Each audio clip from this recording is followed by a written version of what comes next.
22대 총선은 끝났지만 전국 지방자치단체들은 선거에 쓰인 폐현수막 처리 때문에 골머리를 앓고 있습니다. 한 장을 만들고 버릴 때마다 4kg이 넘는 온실가스가 발생하는데 재활용에도 한계가 있다고 합니다. 어떻게 해야 할지 전문가와 이야기 나눠보겠습니다. 홍수열 자원순환사회 경제연구소장 스튜디오에 모셨습니다. 어서 오십시오. 네, 안녕하세요. 네, 안녕하십니까. 자, 선거 끝나고 버려지는 현수막이 환경에 악영향을 준다라고 하는 건 이제 오래전부터 이어져 온 지적인데 보통 선거가 끝나면 폐현수막이 얼마나 나옵니까? 그러니까 환경부 통계 자료에 따르면요. 네. 21대 총선, 그러니까 2020년에 21대 총선에서는 약 1,700톤 정도의 폐현수막이 전국적으로 발생했고요. 예. 2022년 20대 대선에서는 1,100톤, 그리고 그에 있었던 지방선거에서도 한 1,600톤 정도의 폐현수막이 발생을 했고요. 네. 원래 그 22대 총선에서는 이제 집계가 끝나봐야 알겠지만 예. 1,700톤 이상의 폐현수막이 발생할 걸로 예상이 됩니다. 예. 지금 보여주신 이 통계 자료를 보면 5년 동안에 14,000톤 정도 나왔으니까 이게 한 해 평균 한 2,800톤 정도 나오는 것 같은데 자, 생각보다 너무 많아서 놀란 분들도 있을 것 같습니다. 자, 그런데 문제는 이걸 폐기하는 과정에서 환경 오염이 막심하다는 거죠. 그러니까 폐현수막은 그 석유로 만든 합성수지거든요. 네네. 폴리에스터 섬유로 만들기 때문에 예. 그 현수막을 만드는 과정에서 음. 온실가스가 배출되는 거고요. 이것을 이제 대부분 쓰레기로 소각 처리를 하거든요. 그럼 만들고 소각하는 과정 모두 온실가스 문제가 있는 거군요. 그렇죠. 네. 그 석유를 결국 태우는 셈이 되는 거니까 현수막 한 장당 대체로 6kg 이상의 온실가스가 배출되는 걸로 계산이 되거든요. 그렇군요. 자, 그런데 이제 재활용되는 비율은 혹시 얼마나 되는지? 환경부 자료에서는 한 네. 20에서 25% 정도 재활용이 그래요? 된다라고 이야기를 하는데 예. 그 재활용의 수준은 매우 낮아요. 그러니까 우리가 네. 생각하는 것처럼 현수막을 재활용해서 다시 섬유로 만드는 이런 재활용을 생각할 텐데 네. 이런 방식으로는 현재 재활용이 어렵고요. 그래요? 그러니까 마대나 아니면 장바구니 같은 그 용도로 재봉을 하거나 아니면 사실은 태워서 에너지를 회수하는 방식으로도 재활용을 많이 해요. 그러니까 실제적으로 태우는 방식이 대부분인 거고요. 우리가 이용하는 제품으로 뭔가를 만드는 비율은 매우 낮은 수준이죠. 그렇군요. 이 폐현수막, 그러니까 현수막 하나를 만들고 또 이제 소각하는 과정에서 20년생 소나무 한 그루에 1년치 이산화탄소 흡수량과 비슷한 양의 온실가스가 배출이 된다고 하는데, 자, 조금 전에 20에서 25% 정도는 재활용이 된다고 하셨잖아요. 네네. 그 재활용을 해서 나오는 제품들은 뭐가 있나요? 그러니까 보통 이제 현수막을 다시 섬유로 만드는 방식은 재활용이 어렵고요. 네. 그러니까 현수막을 가지고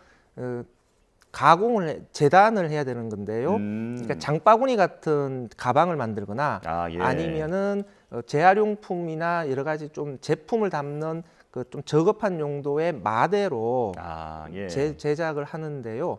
이게 그 제품의 가치가 높지가 않기 때문에 만들더라도 잘 팔리지가 않습니다. 그래서 현수막이 발생하는 족족 이렇게 재활용하기가 실제로는 쉽지가 않은 거죠. 그렇군요. 대부분은 그냥 소각이 되는 상황에서 그나마도 재활용이 되는 일부는 그렇게 이제 소비자들에게 인기를 끌지는 못하고 있다. 그러니까 길거리에 계속 걸려 있었던 거잖아요. 그러니까 길거리에 먼지가 엄청나게 묻어 있는 상태에서 뭔가 사람들이 이용할 수 있는 제품을 만들기가 실제로는 쉽지가 않은 거죠. 예.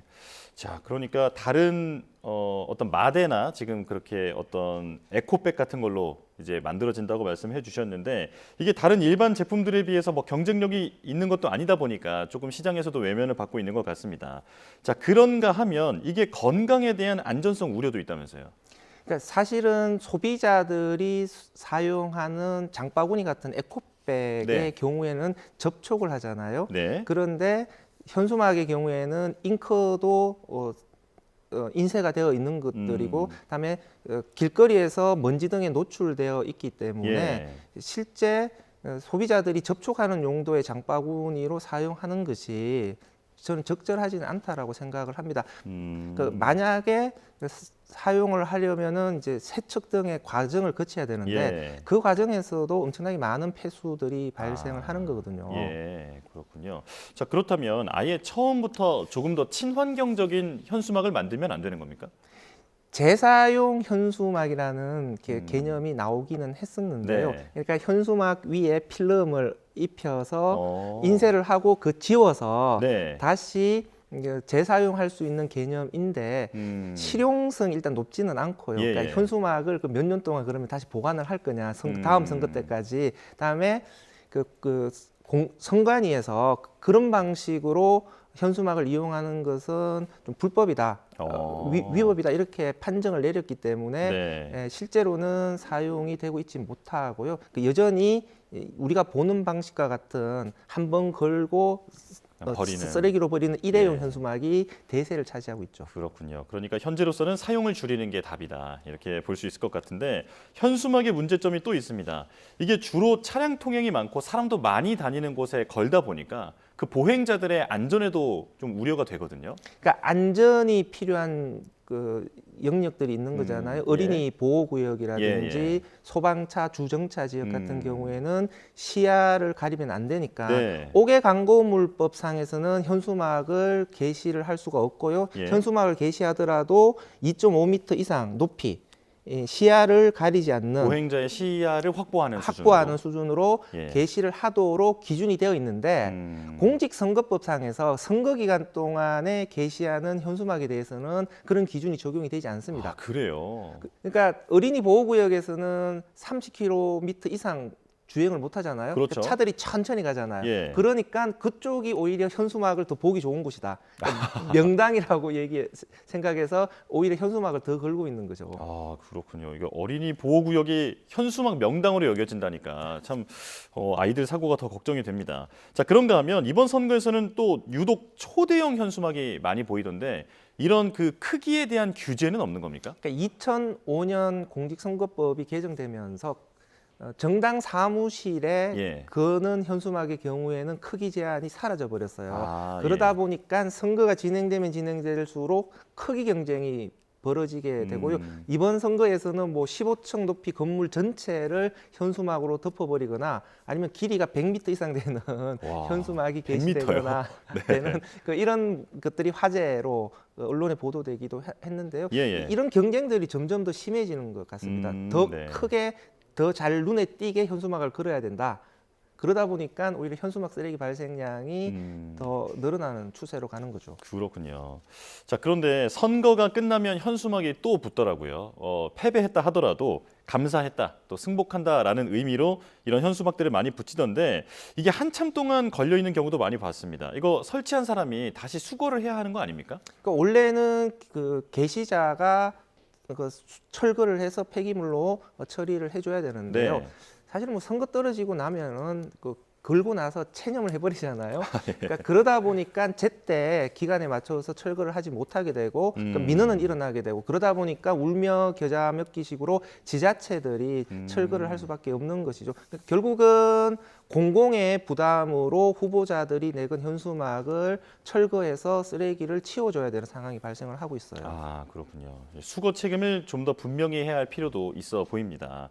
자, 그리고 현수막뿐만 아니라 공보물이나 벽보도 많이 붙어 있는데 이것도 환경에 문제가 된다면서요? 어쨌든 한 번 쓰고 버리는 것이잖아요. 그러니까 공보물 벽보라든지 아니면 집으로 책자 형태로 공보물들이 배송이 되는데요. 선거가 끝나면은 이제 쓰레기로 버려져야 되는 것이기 때문에 결국은 이런 홍보물 전체가 선거 쓰레기 발생량을 증가시키는 요인이 되고 있습니다. 이런 홍보물들은 재활용이 어렵습니까?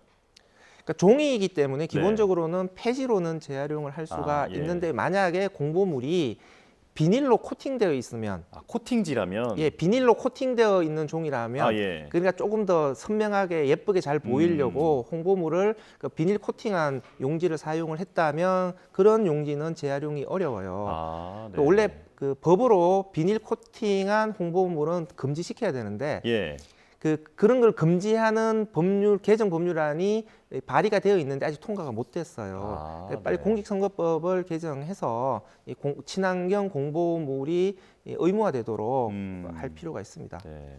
오늘 설명을 들어보니까 민주주의의 축제라고 할 수 있는 선거가 이게 환경에는 악당 같은 존재가 되어가는 것 같아서 좀 씁쓸합니다. 자, 그럼 다른 나라는 어떤지 궁금한데 우리나라처럼 현수막을 이렇게 많이 씁니까? 사실 길거리에 선거 때마다 현수막으로 도배가 되는 것은 저는 매우 낙후된 선거 문화라고 생각을 합니다. 일단 길거리의 미관도 해치는 것이죠. 예. 그러니까 서구 사회 같은 경우에는 길거리 미관 같은 것들을 중요시하기 때문에 선거 때마다 현수막을 도배하는 이런 문화는 찾아보기 어렵고요. 네. 보통 미국 같은 경우에는 자기 앞마당에 사인판, 지지하는 정당이나 후보의 사인판을 꽂아놓거나 아니면 차량에 그 스티커를 부착하거나 이런 방식으로 홍보를 하고요. 예. 유럽 같은 경우에는 뭐 홍보 부스를 통해서 유권자들에 다가가는 방식도 있고요. 그리고 유럽 같은 경우에는 이제 지금 디지털 사회잖아요. 예. 그래서 SNS 홍보 같은 디지털 홍보 같은 방식을 많이 사용을 합니다. 우리나라도 지금 스마트 보급률이 거의 대부분이잖아요. 그렇죠. 100% 가까운 수준으로 스마트폰이 다 보급되었고 이제 노인분들도 카톡이나 유튜브 등으로 그 정보를 얻는 시대예요. 그래서 우리나라도 좀 온라인 선거 문화로 바뀔 필요가 있다라고 생각을 합니다. 예. 우리도 새로운 홍보 방식을 고민해 볼 때가 된 것 같습니다. 자, 그런데 지금 이 현수막이 문제가 되고 있다는 얘기를 하는데 그 근본적인 그 질문을 좀 드리고 싶어요. 현수막이 홍보 효과가 크기는 합니까?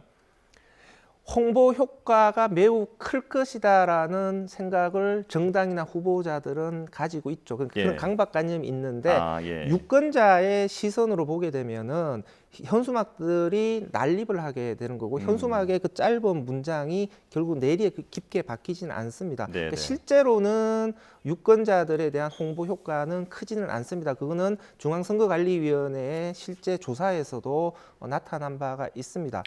그래서 현수막으로 홍보를 해야 된다라는 그 강박관념을 우리 그 정당이나 정치인들이 좀 벗어날 필요가 있다라고 생각을 해요.